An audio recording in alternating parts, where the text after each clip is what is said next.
اعوذ باللہ من الشیطان الرجیم بسم اللہ الرحمن الرحیم۔ ناظرین، سب سے پہلے آپ کو السلام علیکم ورحمۃ اللہ وبرکاتہ۔ ناظرین، یہ قرآن پاک جو اللہ کی ذات نے ہم پر نازل کیا، اس قرآن کو ہم نے عربی تک محدود کیا ہوا ہے، لیکن جو اصل چیز ہے وہ اس کا ترجمہ اور اس کی تفسیر ہے۔ ماہ رمضان میں ہر چیز کا ثواب آپ کو پتہ ہے کئی گنا بڑھ جاتا ہے۔ اگر آپ ایک ذہن بنا لیں کہ میں نے اس ماہ رمضان میں قرآن پاک کا ترجمہ پڑھنا ہے، قرآن پاک کو سمجھنے کی کوشش کرنی ہے، تو اس سمجھنے میں اور آپ کی اس نیت میں اللہ کی طرف سے انشاءاللہ بہت برکتیں نازل ہو جائیں گی، اور پھر انشاءاللہ آپ بھی قرآن کا مفہوم سمجھنے کے قابل ہو جائیں گے، اور یہ بہت بڑا کام ہوگا۔ اسی میسج کے ساتھ گزارش کرتا چلوں، جو دوست نئے ہیں اس ویڈیو کو دیکھنے والے، وہ ہمارے اس چینل کو سبسکرائب کریں اور بیل آئیکن ضرور دبائیں، اور جو دوست پرانے ہیں ان سے گزارش ایک یہ ہے کہ اس نیکی کے کام میں وہ ہمارے ساتھ شامل تو ہیں، لیکن اب اس دائرہ کار کو ہم نے آگے بڑھانا ہے، اپنے دوسرے دوستوں تک، کزنوں تک، اپنے دوسرے فیملی ممبرز تک اس چینل کو بڑھائیں، ان کو بتائیں، ان سے بھی آپ سبسکرائب کروائیں۔ اعوذ باللہ من الشیطان الرجیم بسم اللہ الرحمن الرحیم۔ آج کی جو ہماری پہلی آیہ مبارکہ ہے وہ سورہ آل عمران کی آیت نمبر ہے 9-2، اور پارہ نمبر 4 کی یہ پہلی آیت ہے۔ فرمایا لن تنالوا البر حتی تنفقوا مما تحبون، لوگو تم ہرگز بھلائی کو نہیں پہنچو گے جب تک تم راہ خدا میں اپنی پیاری چیز خرچ نہ کر دو۔ سبحان اللہ۔ یعنی اللہ یہ فرماتا ہے کہ جب تک تم اپنی پیاری چیز میری راہ میں خرچ نہیں کرو گے، تم نیکی کے، تقوی کے اس معیار کو نہیں پہنچ سکتے۔ یہ اللہ کا فرمان ہے۔ اب اگر دوسری سائیڈ پہ ہم اپنا طرز عمل دیکھیں یا کچھ لوگوں کا طرز عمل دیکھیں تو بڑا عجیب سا ہے۔ جب ہم نے مسجد میں پیسے دینے ہو نا، ہم سارے پیسے نکال کر ان پیسوں میں سے جو سب سے پرانا نوٹ ہوگا وہ ہم اللہ کی راہ میں دیں گے۔ اچھا، اب اگر کوئی مانگنے کے لیے گھر میں آ جائے تو جب ہم کپڑے دینے لگتے ہیں تو جو سب سے پرانا کپڑا ہوگا ہم وہ اللہ کی راہ میں دیں گے۔ اگر کوئی ریڈی والا ہے اور اس نے کسی فقیر کو دینا ہے، وہ چونکہ اللہ کی راہ میں دے رہا ہے، تو اس نے وہ فروٹ دینا جو گلا سڑا سا ہوگا۔ کیا یہ نیکی کا معیار ہے؟ قرآن کہتا ہے کہ یہ نیکی کا معیار نہیں۔ اگر تم نیکی کے معیار تک پہنچنا چاہتے ہو تو قرآن کہتا ہے حتی تنفقوا مما تحبون۔ اور حضرت عمر فاروق رضی اللہ تعالی عنہ کہتے ہیں کہ میں نے حضور صلی اللہ علیہ وسلم سے عرض کی، کیا عرض کی کہ یا رسول اللہ، خیبر میں میری زمین کا ایک ٹکڑا پڑا ہوا ہے، مجھے بڑا محبوب ہے، اگر آپ کہیں تو میں راہ خدا میں صدقہ نہ کر دوں؟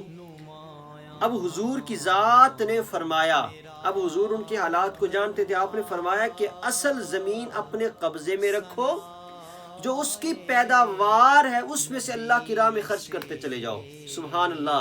یعنی اسلام آپ کو کنگلا نہیں کرنا چاہتا، اسلام یہ قطعی طور پہ نہیں چاہتا گھر کا سارا مال دے دو اور گھر میں بھوکے بیٹھ جاؤ، نہ، اسلام یہ کہتا ہے قُلِ الْعَفْوَ، جو تمہاری ضروریات سے زائد ہے وہ راہ خدا میں خرچ کرو۔ ناظرین، ہم آگے چلیں تو آیت نمبر 103، یہ بہت اہم آیا ہے، اس میں میں آپ کی توجہ ضرور چاہوں گا، یقیناً آپ توجہ سے سن رہے ہیں۔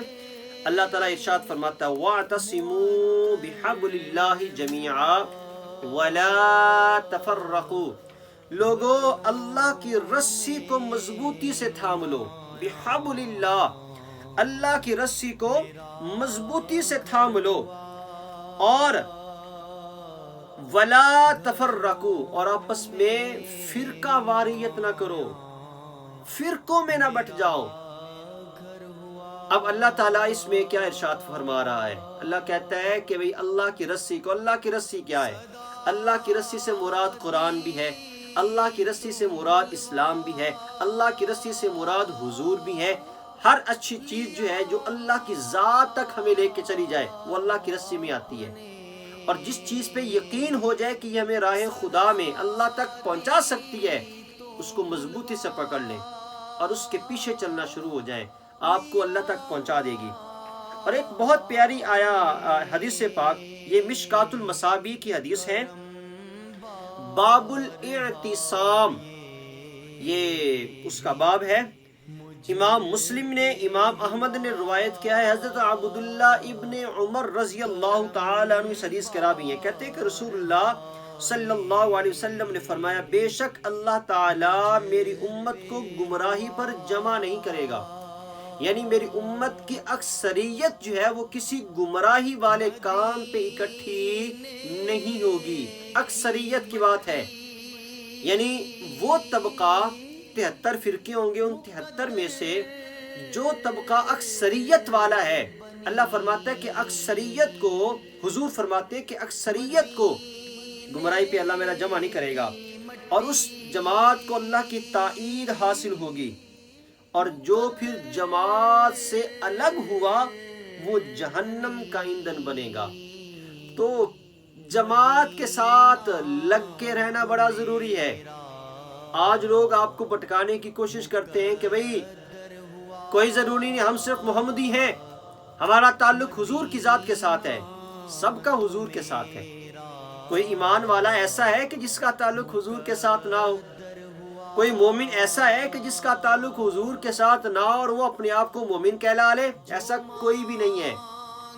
جماعت کے ساتھ منسلک ہونا بڑا ضروری ہے، اور آپ کس جماعت کے ساتھ ہیں یہ بھی واضح ہونا بڑا ضروری ہے، پھر پتہ چلے گا آپ ہدایت پر ہیں یا نہیں ہیں۔ اس سے آگے اللہ تعالیٰ ارشاد فرماتا ہے، وَاذْكُرُوا نِعْمَةَ اللَّهِ عَلَيْكُمْ إِذْ كُنْتُمْ أَعْدَاءً، اور تم یاد کرو اللہ کی نعمت کو جو اس نے تم پر کی، اِذْ كُنْتُمْ أَعْدَاءً، جب تم آپس میں دشمن تھے، فَأَلَّفَ بَيْنَ قُلُوبِكُمْ، اس نے تمہارے دلوں میں ملاپ کر دیا، فَأَصْبَحْتُمْ بِنِعْمَتِهِ إِخْوَانًا، تو اس کے فضل سے تم آپس میں بھائی بھائی ہو گئے، وَكُنْتُمْ عَلَى شَفَا حُفْرَةٍ مِّنَ النَّارِ، اور تم دوزخ کے کنارے پہ تھے، فَأَنْقَذَكُمْ مِنْهَا، اس نے تمہیں بچا لیا، یعنی اللہ کی ذات نے تمہیں بچا لیا۔ اب یہاں پر حضور صلی اللہ علیہ وسلم نے صحابہ کرام کے جو آپس میں اختلاف تھے ان کو دور کروایا، اور ایک حدیث پاک جو میں آپ کے سامنے عرض کرنا چاہتا ہوں، ایک موقع پر آپ صلی اللہ علیہ وسلم نے غزوہ حنین کے موقع پر مال غنیمت تقسیم کیا، اور مال غنیمت تقسیم کرتے ہوئے کسی دینی مصلحت کی پیش نظر آپ نے کسی کو زیادہ دے دیا، انصار کو تھوڑا سا پیچھے رکھا، تو انصار کے کچھ لوگ ناراض ہو گئے۔ آپ نے انصار کو جمع کیا اور جمع کر کے فرمایا، اے گروہ انصار، کیا تم گمراہ نہیں تھے؟ پھر اللہ نے تمہیں میرے ذریعے ہدایت عطا فرمائی، کیا تم علیحدہ علیحدہ نہیں تھے؟ اللہ نے تمہیں میرے وسیلے سے تمہارے دلوں میں الفت ڈالی۔ تو ہمیں جو ہدایت ملی ہے وہ حضور کے وسیلے سے ملی ہے، ہم تک جو قرآن پہنچا وہ حضور کے وسیلے سے پہنچا ہے۔ صحابہ کرام بھی اگر آپس میں ان کے دل محبت میں جڑ گئے ہیں وہ حضور کے وسیلے سے جڑ گئے ہیں۔ اور صحابہ کرام کی شان کیا ہے، سبحان اللہ، یہ صحیح مسلم کی حدیث ہے۔ صحیح مسلم کا جو باب ہے، باب تحریم سب الصحابۃ، صحابہ کرام کو برا بلا کہنا حرام، یہ اس پہ باب امام مسلم نے باندھا ہے۔ عمران بن حسین سے روایت ہے، کہتے کہ حضور صلی اللہ علیہ وسلم نے فرمایا کہ میرے صحابہ کو گالی نہ دو، سبحان اللہ، میرے صحابہ کو، سبحان اللہ، یعنی یہ کتنا پیارا جملہ ہے یار، تصور کریں، حضور کہہ رہے ہیں کہ میرے صحابہ کو گالی نہ دو۔ اگر تم میں سے کوئی احد پہاڑ کے برابر بھی سونا راہ خدا میں خرچ کر دے تو وہ میرے صحابہ کے ایک مٹھی بھر سونے کے برابر نہیں ہو سکتا۔ اللہ اکبر۔ یہ مسلم شریف کی حدیث پاک ہے۔ یہ کتنا پیارا میرے نبی کی ذات کا فرمان ہے۔ اس سے آگے چلیں، اللہ ارشاد فرماتا ہے آیت نمبر 110 سورہ آل عمران، کنتم خیر امت اخرجت للناس تأمرون بالمعروف، اے امت محمدیہ تم بہترین امت ہو ان سب امتوں میں جو لوگوں میں ظاہر کی گئیں، سب امتوں میں تم بہتر۔ تمہارا کام کیا ہے؟ تأمرون بالمعروف، نیکی کا حکم دیتے ہو، وتنہون عن المنکر، برائی سے منع کرتے ہو۔ اب ہماری جو مقصد، ہماری بھیجنے کا ایک مقصد بیان کیا گیا، وہ امر بالمعروف اور نہی عن المنکر ہے۔ جتنے بھی نوجوان اس ویڈیو کو دیکھیں گے، میں ان سے ایک سوال کرنا چاہتا ہوں۔ بیٹا، آپ لوگ برائی میں دوستوں کا ساتھ دیتے ہو، کبھی کسی لڑکی کے معاملے میں، کبھی لڑکے کے معاملے میں، کبھی لڑائی جھگڑوں کے معاملے میں، کبھی دیگر معاشرتی برائیوں میں ایک دوسرے کا ساتھ دیتے ہو۔ کیا تمہیں امت محمدیہ میں اس وجہ سے رکھا گیا تھا کہ تم غلط کاموں میں اپنے دوستوں کا ساتھ دو؟ نہیں، تمہیں تو امت محمدیہ میں اس مقصد کے لیے شامل کیا گیا تھا کہ تم اس میں آ کر لوگوں کو برائی سے روکو، تم خود ان میں شامل ہو جاتے ہو۔ لوگوں کو تم نیکی کا حکم دو، تم خود نیکی سے دور ہو جاتے ہو۔ یہ امت محمدیہ کا مقصد اللہ رب العزت کی ذات نے بیان فرمایا ہے۔ اس سے آگے اگر ہم چلیں تو اللہ تعالیٰ ارشاد فرماتا ہے، فرمایا کہ الذین ينفقون في السراء والضراء والكاظمین الغیظ والعافین عن الناس واللہ یحب المحسنین، آیت نمبر 134 سورہ آل عمران۔ فرمایا کہ جو میرے نیک بندے ہیں ان کی شان یہ ہے کہ وہ خوش ہوں یا رنج میں ہوں، وہ تنگ دست ہوں یا خوشحال ہوں، ان کی جیب میں 10 لاکھ ہوں یا 10 روپے ہوں، ان کی شان کیا؟ وہ راہ خدا میں خرچ کرتے ہیں۔ اے اللہ اکبر، وہ راہ خدا میں خرچ کرتے ہیں۔ اگر کوئی مانگنے کے لیے ان کے در پہ آ جائے نا، وہ جیب کو نہیں دیکھتے کہ کتنے ہیں، وہ ہاتھ ڈالتے اور اس کو دے دیتے ہیں۔ ان کو پتہ ہے کہ یہ سودا وہ اپنے اللہ کی ذات کے ساتھ کر رہے ہیں۔ یہ کتنی پیاری شان اللہ تعالیٰ اپنے بندوں کی بیان کر رہا ہے۔ والکاظمین الغیظ، غصہ پی جانے والے ہیں۔ اگر کبھی غصہ آتا بھی ہے اپنے آپ میں برداشت کر جاتے ہیں۔ والعافین عن الناس، اور لوگوں سے درگزر کرنے والے ہیں۔ یہ اللہ تعالیٰ اپنے نیک بندوں کی شان بیان کر رہا ہے۔ کیا یہ 3 چیزیں ہم میں موجود ہیں؟ ہر بندہ اپنی گریبان میں جھانکے اور اپنا احتساب خود کرے اور خود دیکھے کہ کیا وہ راہ خدا میں تنگ دستی اور خوشحالی میں خرچ کرتا ہے۔ خوشحالی میں تو سارے کر لیتے ہیں، لیکن تنگ دستی کا معاملہ اصل ہے۔ کیا ہم غصہ جب ہمیں آ جائے تو غصے کو ہم برداشت کر جاتے ہیں کہ نکال دیتے ہیں؟ اور غصہ سب سے زیادہ یا تو بیوی پہ شوہر کا نکلتا ہے، بچوں پہ نکلتا ہے، ملازمین پہ نکلتا ہے، کسی ریڑھی والے پہ نکلتا ہے، رکشے والے پہ نکلتا ہے۔ جو ہم سے بڑا ہو ہم اس سے ڈر جاتے ہیں، ہمارا وہاں پہ غصہ چڑھتا ہی نہیں ہمیں۔ ہم کہتے ہیں کہ اچھا، ایک بندہ تھا، اس کو کس نے تھپڑ مارا۔ اب تھپڑ مارنے والا پہلوان ٹائپ کا تھا، یہ بتا رہا تھا کمزور۔ جب تھپڑ پڑ گیا نا اس کو، تو یہ پوچھتا ہے کہ تم بتاؤ کہ یہ تو نے مذاق کیا کہ تو سیریس تھا؟ کہتا میں نے مذاق کیا ہے۔ کہتے اچھا چلو شکر کرو کہ تو نے مذاق کیا ہے، اگر تم سنجیدہ ہوتے تو تمہاری خیر نہیں تھی۔ اب چند دن کے بعد دوبارہ تھپڑ پھر لگ گیا۔ اب یہ پھر پوچھتا کہ تم سنجیدہ تھے یا مذاق تھا؟ وہ کہتا اب میں سنجیدہ تھا۔ کہتا اچھا کیا تم سنجیدہ تھا، وگرنہ اس طرح کا مذاق میں برداشت نہیں کرتا۔ مطلب جب بڑا طاقتور ہو تو ہم ڈر جاتے ہیں، لیکن جب کمزور ہمارے سامنے آ جائے تو ہم پھر غصہ کرتے ہیں، معاف بھی نہیں کرتے۔ اور آگے فرمایا والذین اذا فعلوا فاحشۃ او ظلموا انفسهم، اور وہ لوگ جب کو بے حیائی یا اپنی جانوں پہ ظلم کر لیں.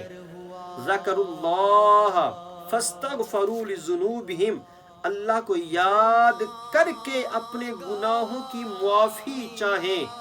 وَمَن يَغْفِرُ الذُّنُوبَ إِلَّا اللَّهُ، اللہ کے سوا کون گناہوں کو بخشے گا.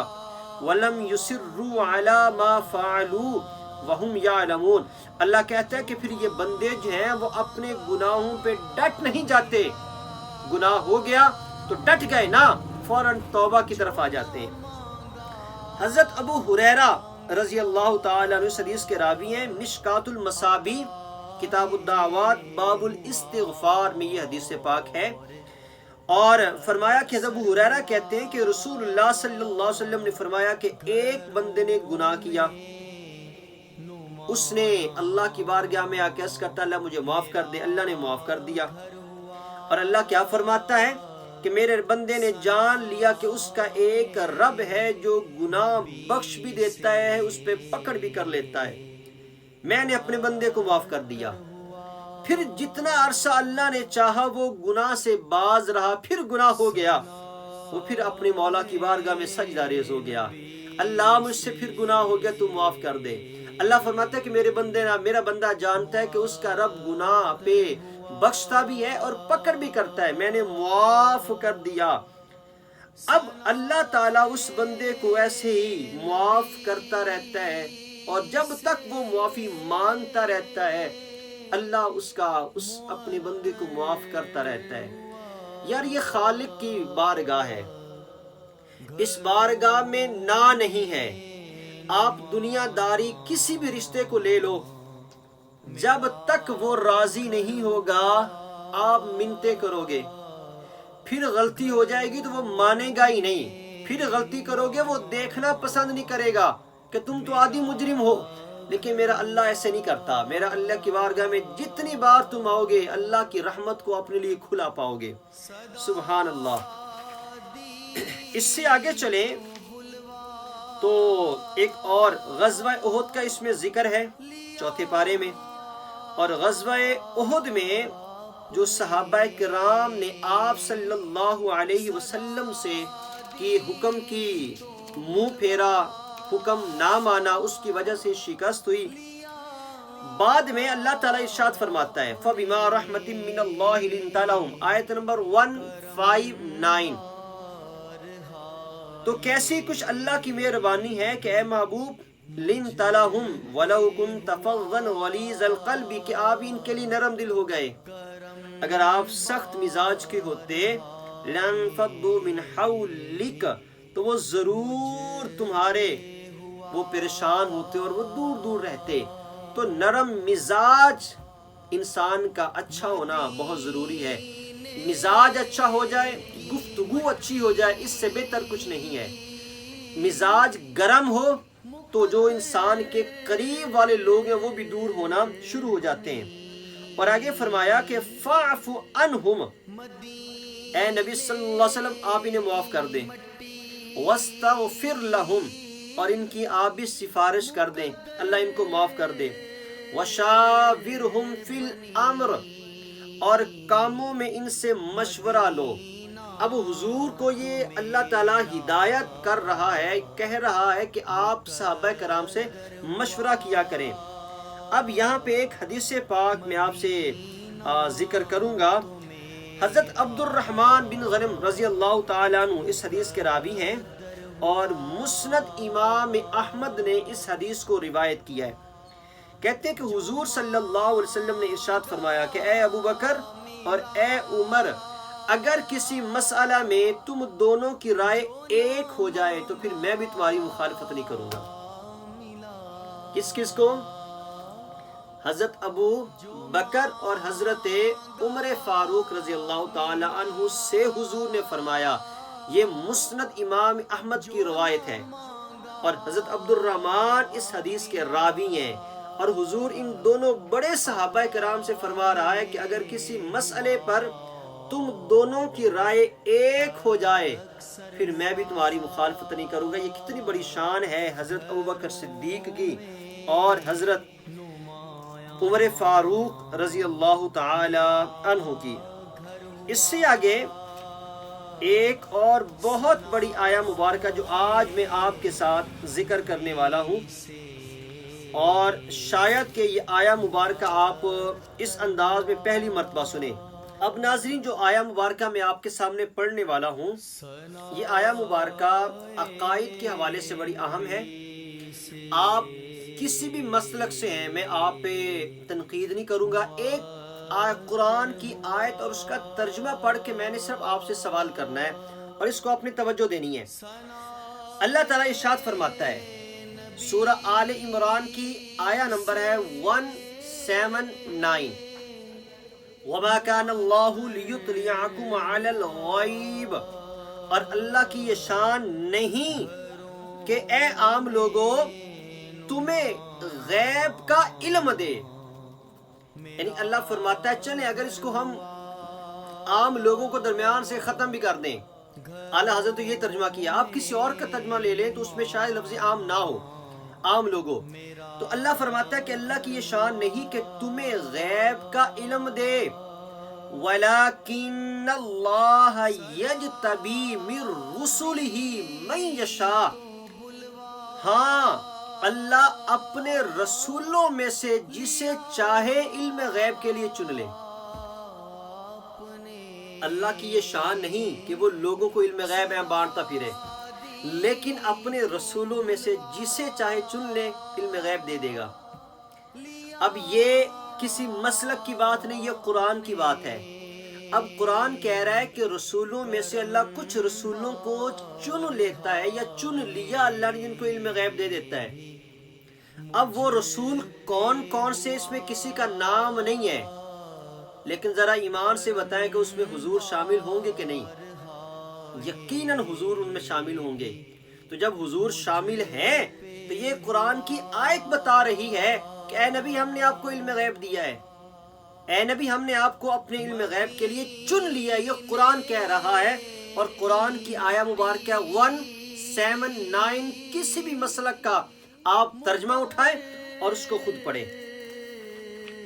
اس سے آگے جو آیات ہے سورہ آل عمران کی آخری آیات، اللہ تعالیٰ ارشاد فرماتا ہے 191، الذین یذکرون اللہ قیاما، اللہ کے نیک بندے وہ ہیں جو اللہ کو یاد کرتے ہیں کھڑے ہونے کی حالت میں، وقعودا بیٹھے ہونے کی حالت میں، وعلی جنوبہم اپنی کروٹوں پہ، یعنی ہر حال میں اپنے اللہ کو یاد رکھتے ہیں، وَيَتَفَكَّرُونَ فِي خَلْقِ السَّمَاوَاتِ وَالْأَرْضِ، اور زمین اور آسمان کی پیدائش میں، ان کی تخلیق میں غور و فکر کرتے ہیں، اور وہ کیا کہتے ہیں کہ ربنا ما خلقت ھذا باطلا، اے ہمارے رب تو نے کچھ بھی بیکار نہیں کیا، سبحانک، اے اللہ تجھے پاکی صرف تیرے لیے ہے، فقنا عذاب النار، ہمیں عذاب نار سے بچا لے، ربنا من تدخل النار انک من تدخل النار فقد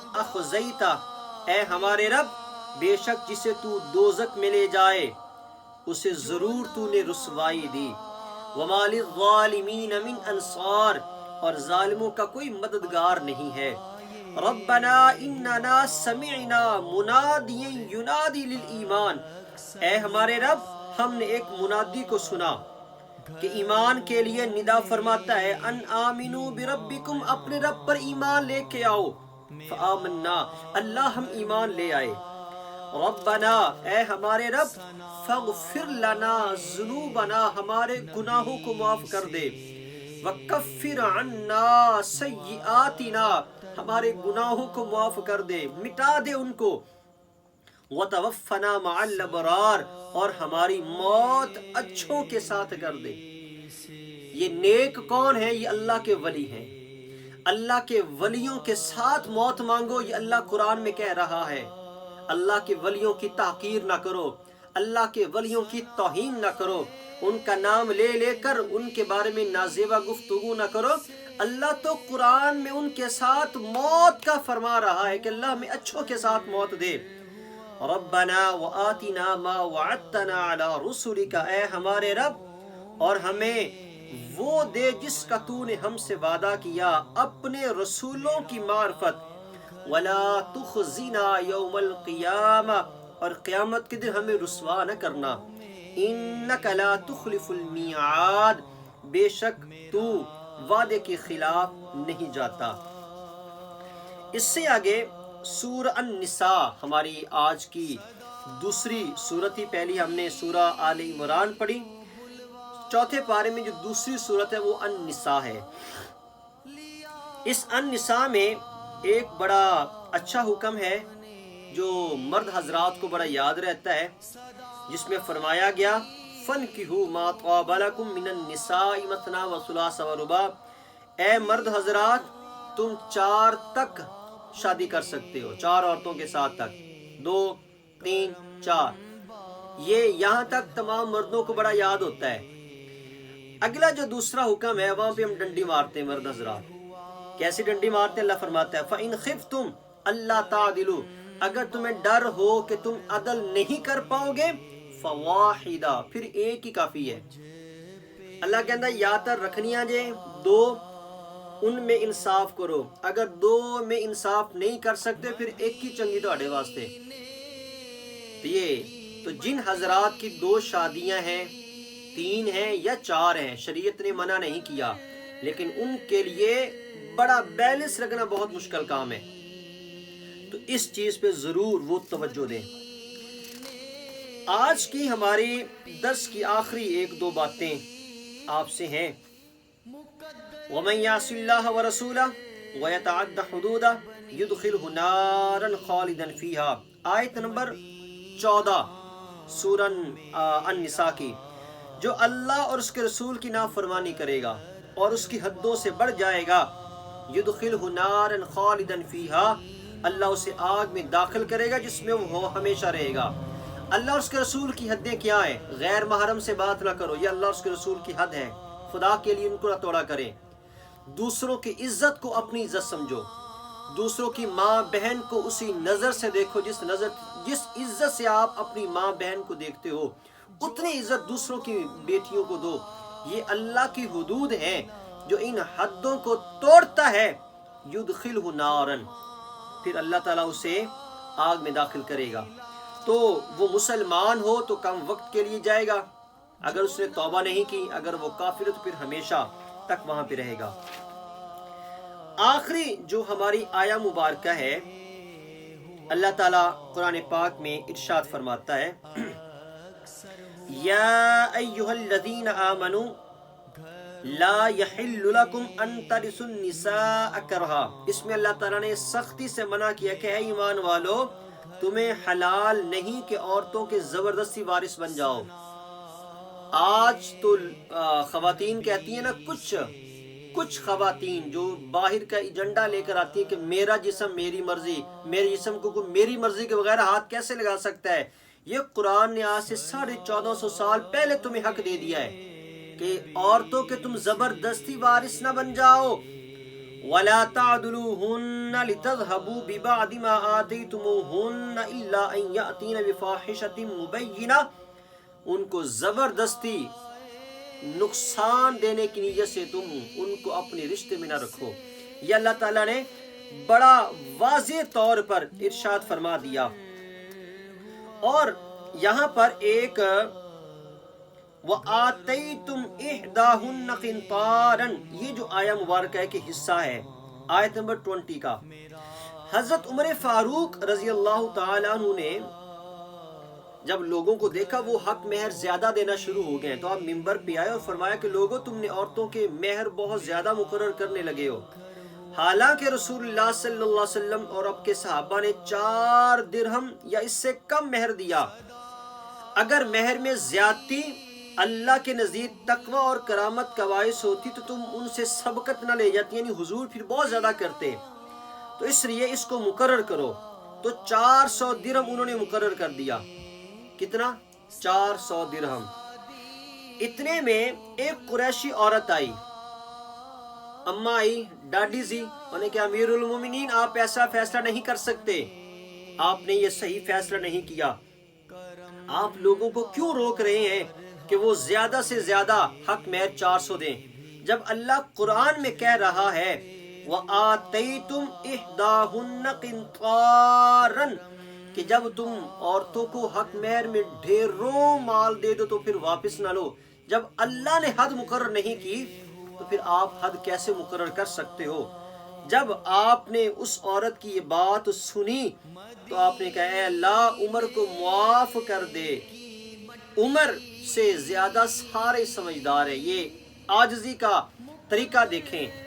اب میں آپ سے ایک بات پوچھنے والا ہوں، اللہ اور اس کے رسول کے حکم کے خلاف چاہے حضرت عمر کی بات آ جائے، شریعت قابل اس کو قبول نہیں کرتی، تو ہم آج کے پیر اور آج کے علماء کی کیا حیثیت ہے؟